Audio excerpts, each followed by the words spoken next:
Wow, what a group. What a group. Thank you. Wow.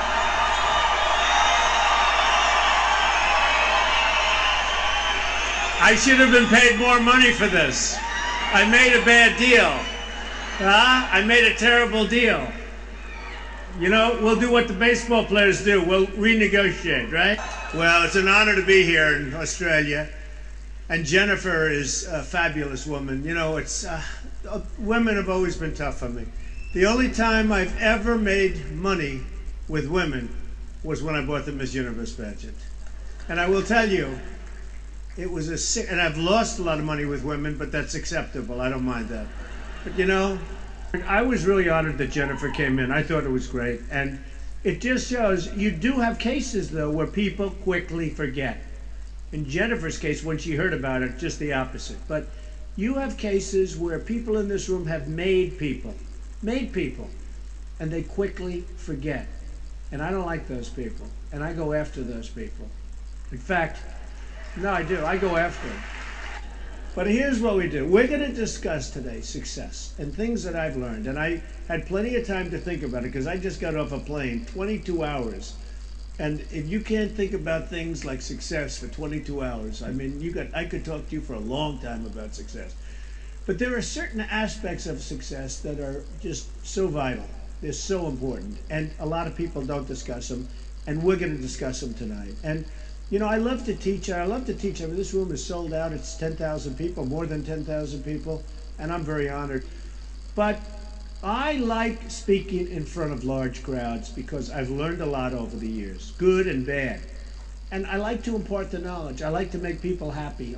You know, you look at divorce rates, the biggest problem with marriage and the biggest reason for divorce is money. They don't have enough money. So success never changes. Whatever it takes, it takes. A lot of you people have a certain factor that make you successful. A lot of people don't. And I sort of go around to these, and when I do them, I will talk about people that shouldn't even be in the room. Because there are people that can't do certain things. They can't be entrepreneurial. They just can't. No matter what, they can't be entrepreneurial. If I can tell somebody in this room that they shouldn't be an entrepreneur, I'd be very happy to do that. Because in some cases, I'm saving people's lives. Not everybody's cut out to be an entrepreneur. Not everybody can handle pressure. They can't. One of the things that I came up with, and it's something I've really started saying a lot and talking a lot about, is the word pressure. Now, we can go down and say you got to love your subject, you got to this, you got to that. There's 25 things that you read in every business book. And you know them, and I know them, and I'm going to say them anyway, but we know them. But the one thing I've never seen in a business book is the ability to handle pressure. And there's a great ability that some people have to handle pressure. And if you don't have it, it's not going to work. So I withstood tremendous pressure in 1990. In fact, Guinness Book of Records gave me a great honor recently. They gave me the honor of the greatest financial comeback of all time, personal financial comeback. And you know, I'm not even sure if I should call that an honor. You know, I always hesitate to say it because that means you had trouble, and I don't like to think I had trouble. But a lot of people think because I had trouble and came back. No, I never went bankrupt. A lot of my friends went bankrupt. You'll never hear from them again. So I never went bankrupt. But I worked hard. The markets crashed. 1990, just like you're sitting here, those markets were crashing. They were bad. And Guinness came up, and they figured I did a damn good job because today my company is worth, you know, many, many times what it was in the 1980s and the 1990s. And, you know, it's been good. Business Week said Donald Trump, they announced different things. Donald Trump is by far the most competitive businessman. I like that. I don't know what it means because, you know, what's competitive? I mean, I get sued every day. It doesn't even bother me. It's like people sue me. No. I call it the long gray line. And a friend of mine comes up to me and said, how do you stand it? You get sued so much. How do you stand it? I said, I don't even think about it. And your country is so much more advanced than our country. I know you have your own problems. One little story. They asked me to take a picture in front of your opera house, which I thought was a great idea. It was windy as hell. Okay? And you know what happens when it's windy if you're Trump? You know what it is? My hair.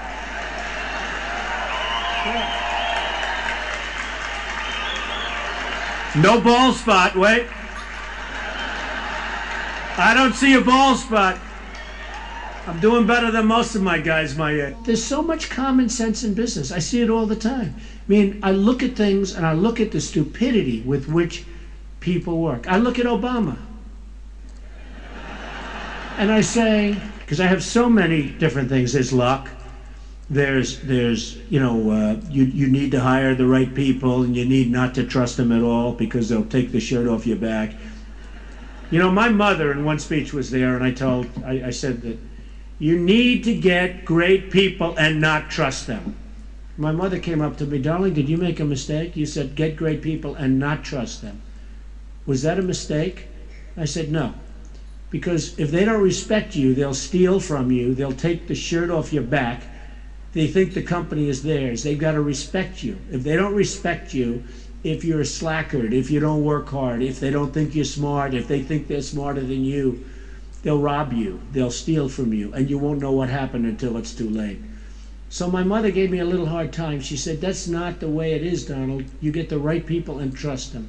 I disagree. You get the right people, get great people, and don't trust them for 1 minute. Okay? They're after your wife. They're after your dog. They're after your money. But get your right people anyway. Now, you have to love what you do. And I'm not going to go over that long, but it solves a lot of problems. Because when you love what you do, when you really love what you do, you work harder. So it's really a great thing, and I just feel it's very important. Now, never, ever give up. You can change and you can move around, but never, ever give up. I know people that are very smart. They went to the Wharton School of Finance with me. I know other people that aren't as smart, and those people are the top people in industry today, and they just were tougher. They didn't give up. And the smart ones had everything on their plate. They'd always come in with the A+ on the tests and the good boards and everything else. But when they ran into problems, they didn't know how to solve the problems like the guys that weren't as good. And it's very seldom that you see something other than this happen. So never, ever give up. But we don't use our brilliant guys in the United States to negotiate against China and various other people. We use people that are diplomats. You know what a diplomat is? A diplomat is somebody who goes to school to be nice. They want to be nice. So if we would use, I know all the killers in New York, if I would pick out a team like we do a golf team, I'll pick the Ryder Cup of business people. What we would do to the rest of the world would be unbelievable.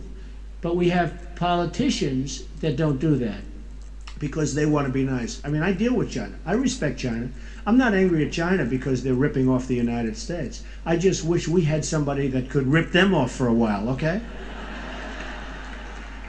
That's one of the reasons I love Australia, because you're selling them all sorts of shit. And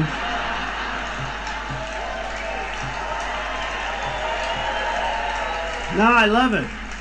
And that crap is coming out of the ground, and you don't know what it is, and they don't know what it is, but they're paying you a lot of money. And I say, raise your prices. Raise your prices. Tell you guys, raise your prices. What you do is really screw them on the sale of the raw materials. Trust me, you'll be richer than China, because they need you badly. You have all the cards. And you know, even Japan, look, we love Japan. They went through a tsunami. They've got some problems. You know, they have a couple of little nuclear problems where their machines are exploding all over the place. And now we're all feeling so sorry for Japan. But they've been screwing us for 25 years. And as I said, when was the last time you saw somebody buy a Chevrolet in Japan? It doesn't happen. I mean, I'd like to know how many Chevrolets were sold in Japan. They sell them here. But, you know, but they're our ally. You know, China this year is going to make $300 billion on us, $300 billion. And that's a low number. That was recently, And they just announced that the number is actually going to be much higher than that.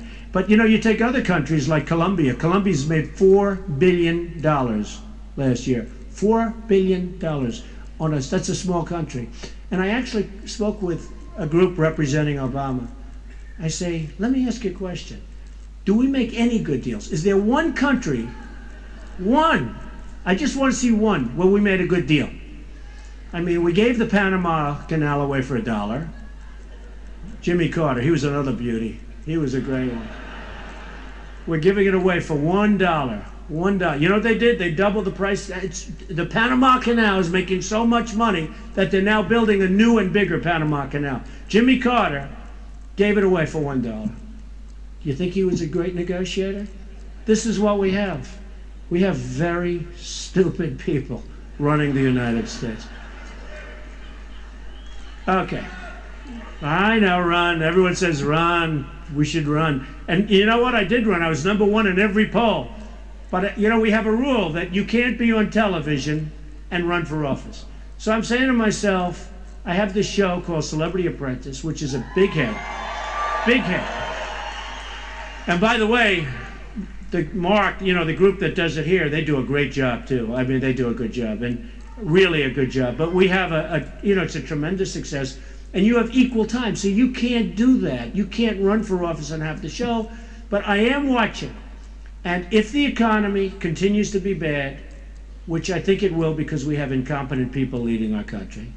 See, other people say, we have people that don't quite get it. I say they're totally frickin' incompetent, okay? Because it's true. We have incompetent people. So if the economy's bad, and if the Republicans pick the wrong candidate, I will very strongly consider running as an independent. And I think an independent... The United States has some serious problems, but they can be worked out. And speaking of entrepreneurship, and I started off by saying that it's sort of the same no matter, you need certain traits and certain abilities. But if you're an entrepreneur in a country that's not doing well, it's hard. You need good leadership because it's much harder for you to be successful when a country is, not doing well. If the United States is way off kilter, and I think it's going to come back, but the United States is way off kilter. If you're an entrepreneur, and I hear good things, I must tell you, and I know some people will hate what I say and some people will love it, but I hear good things about the way Australia is being run and running. And you just had your financial genius just got a nice award. He was voted the best in the world at this time. Now I don't know who gives him that award. Maybe he does. No, I don't know. I do that. I give myself awards all the time. And then I announce I've just received an award, and there's nothing deceptive about it because I actually did, but I gave it to myself. So I don't know. I don't know who gave me the award, but I just saw it on television. So anyway, but I think you are doing okay. But it's so good to be an entrepreneur. Now there's a word known as luck. And this is a sad word. This is a word that I hate to talk to people about because some people are lucky and some people aren't. Some people are lucky. Gary Player, the great golfer, he was a little guy, very little, but he worked really hard. And he had a great statement. The luckier I get, you know the statement. Goes, and he used to work harder than anybody. He'd go, the harder I work, the luckier I get. And he wins the US Open. You have all these big, handsome guys, these big, giant guys, and they're hitting the ball a mile. And you have Gary Player. And Gary Player would win the Open. He'd win the Masters. He'd win this. He'd win that. And he said, hey, in the US Open, he hit a 5-iron to 1 foot from the hole, and he ended up getting a birdie and wins the US Open, right? And he came off the green. Now, I know I've heard the statement before, but I heard it from him in a meaningful way. They said, what do you think, Gary? What is it? He said, all I know is I've been working very hard. And the harder I work, the luckier I get. I thought it was an amazing statement. So you can do something about luck. I'll give you one other luck story because luck is important. I was in deep, deep trouble in the early 90s. The markets totally collapsed. The banks were collapsing. The savings and loan were collapsing. I had a beautiful girlfriend named Marla. Did anyone ever hear of Marla? Okay.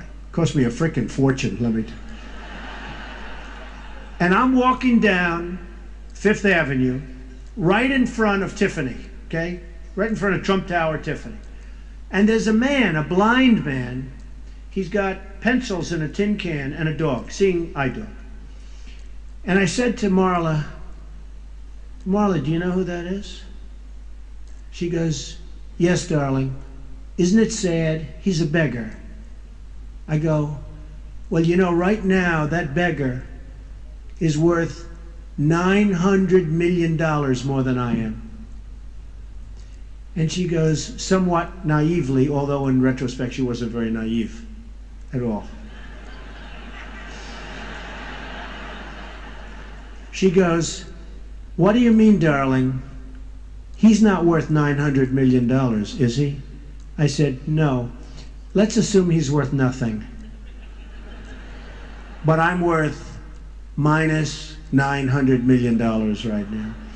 And you know what? She didn't run away. She didn't run. Most girls would have said, oh, I'm a little late. I got to get out of here. Had she done that, I would have saved a lot of money. But she didn't. But there's a great story about that. So, and this is a story of luck.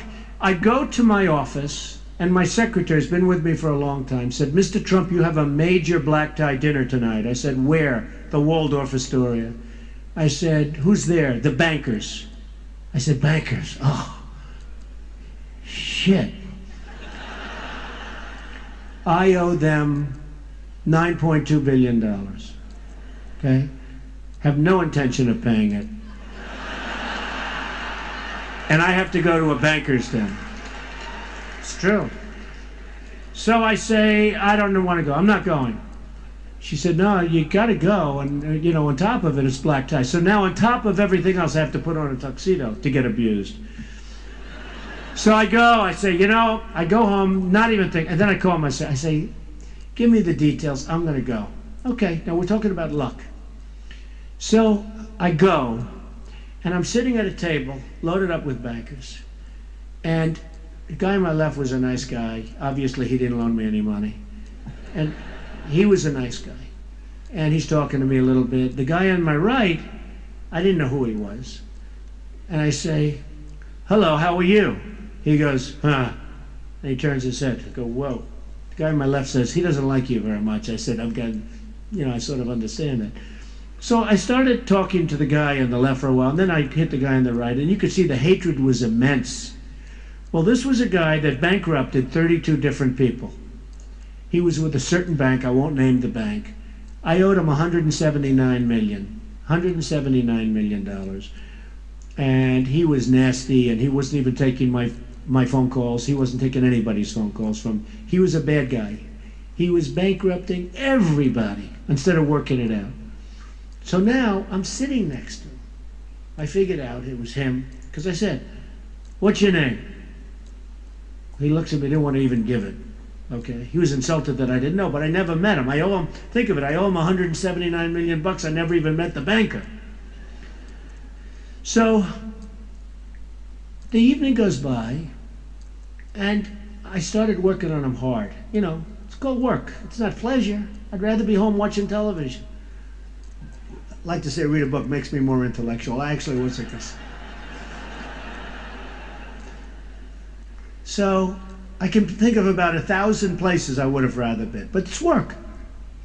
But I'm at this dinner, and I'm sitting next to a guy. Now, call that luck. It wasn't working, but call it luck. Now, I start working on him, and we were talking about different things. And all of a sudden, I could see that he was starting to like me. I happen to be a nice guy. People like me.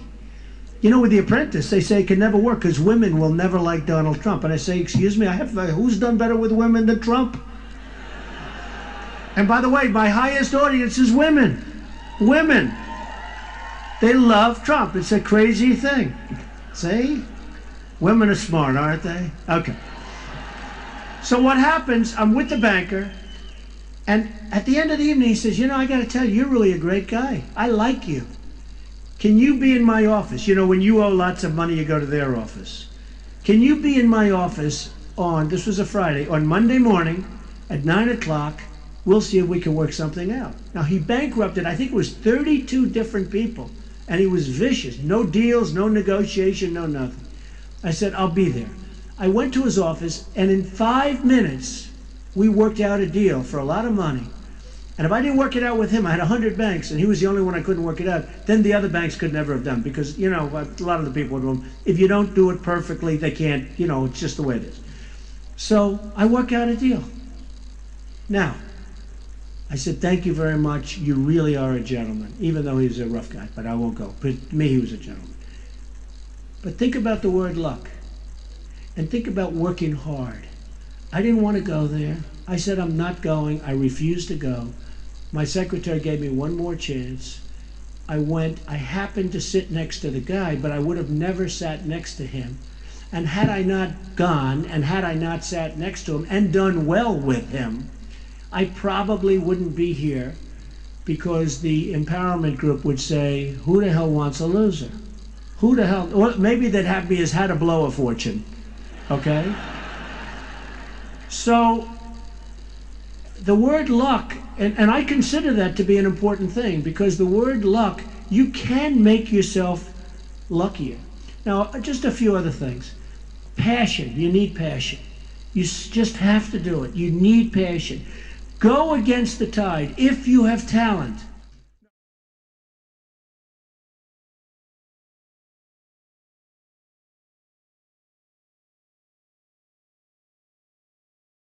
Now, just a few other things.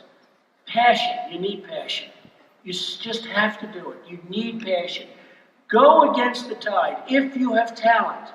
If you have talent, go against the tide. Some of the best deals I ever made were I just bought Bank of America stock.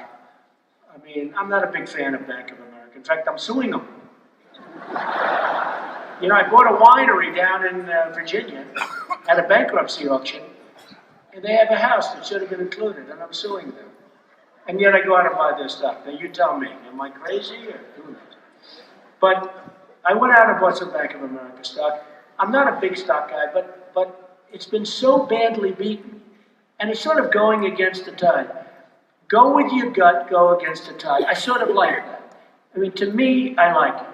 Now, the lucky thing, I'm going to go back to it, because some people are lucky, some people are. You know if you're lucky. And if you're not lucky, enjoy your job. Go get a job and enjoy it. And there's nothing wrong with that. Because I hate to see people leave an auditorium and get all psyched because they heard a good speech by somebody, and they go out and they give up their job and they want to be an entrepreneur and they don't have whatever it takes. Or, you know, it's hard to be an entrepreneur. You have to really have something very special. And sometimes what I'm happiest about is I convince people not to be an entrepreneur. It's not what this is all about. But there are a lot of people that are not equipped to do it. And a lot of that word, pressure, is involved in this. You have guys, they're just as smart, they're smarter, but they can't handle the pressure. You see it with golfers. I have friends that can't sink a 3-foot putt. You put money on the line, and you say, put that ball in the hole. They can't even take the club. They're like this. I say, you're a basket case. Of course, it doesn't help when I'm calling them a basket case prize. Now, there's a couple of other things. And you know, these aren't things that you learn in business school. But, you know, I believe in it. Get even with people. If they screw you, screw them back 10 times as hard. I really believe it.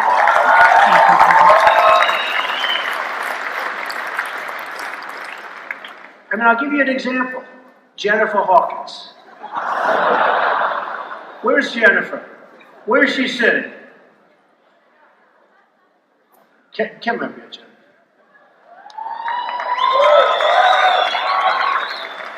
First of all, how beautiful is Jennifer? No, but this is about getting even. I was so angry at her yesterday. Seriously, because as I said, I thought that she dissed me. I thought that my Jennifer, I'm going around saying, she's my favorite Miss Universe. Although I think I like the new one better, Jennifer.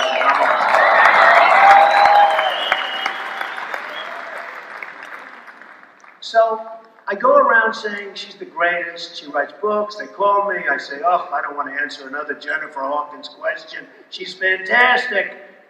And then when I came here, there was no Jennifer Hawkins to introduce me. No, in my defense.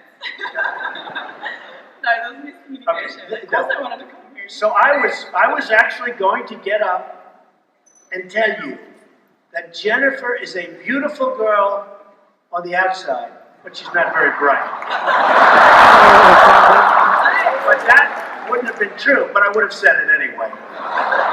Because when I said, you know what, it would be great. I haven't seen Jennifer in a couple of years. She's so great, and she did so well, and she's a big star here. And I helped her make it. I own the Miss Universe pageant. And I heard that she wouldn't introduce me. But I did. I know, but you did. So what happens? So what happens is, and you know what? She came tonight. She came. She came.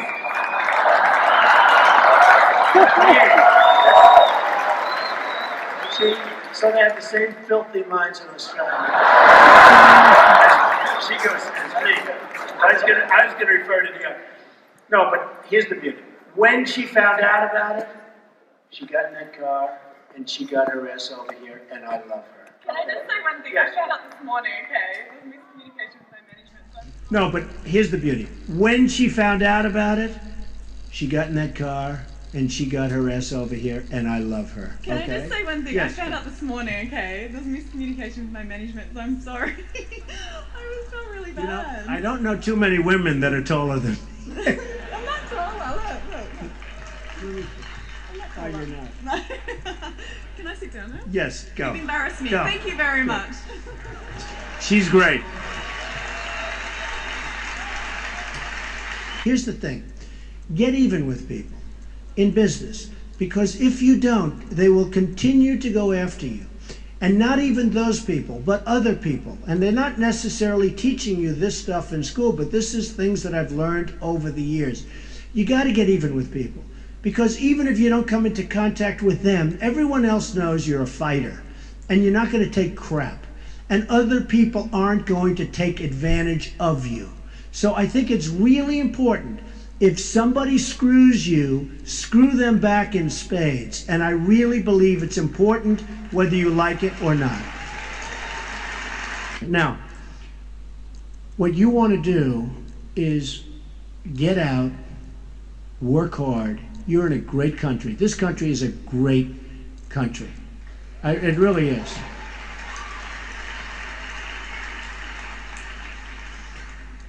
I have so many friends from Australia. A lot of them have moved to New York, but they always come back. I mean, to them, a lot of countries, they move to New York, they don't want to come back to their country. Everybody from Australia, when they go to New York, they expect to come back. But I have so many friends from Australia. They love this country. It's a great country. It's a rich country. It's a really rich country, and it's a beautiful country. And honestly, it's my great honor to be with this very beautiful full auditorium tonight.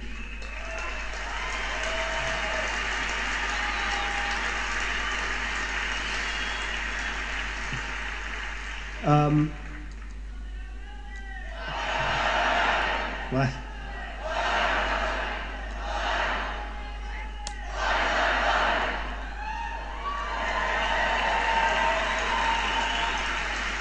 Was that good or bad? Okay, I'm going to run through a couple of other points. Think big, much easier. Think big. Focus on the positive. You know, it's really important to focus on the positive. The word momentum is a word that you never hear in success talks. And it's a word that I felt to be very important. Some of you have great momentum going now. Play it. Others of you don't. Others of you, it's over. And if it's over, know it's over. There's nothing wrong with it. But the word momentum, when you think of that, think of William Levitt. Just think about it. So, I just want to end by saying that I've enjoyed this. I've really enjoyed it. I'm going to come back. They want me back, and we're going to be back again at some point in the not too distant future.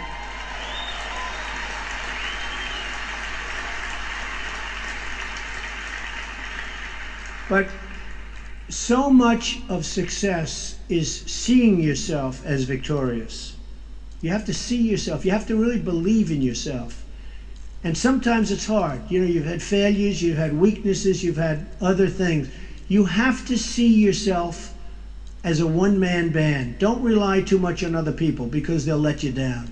You have to see yourself as victorious. And to be a winner, you have to think like a winner. If you don't think like a winner, it's just never going to happen.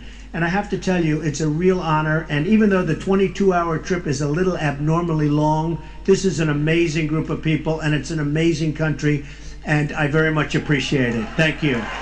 Thank you. Thank you.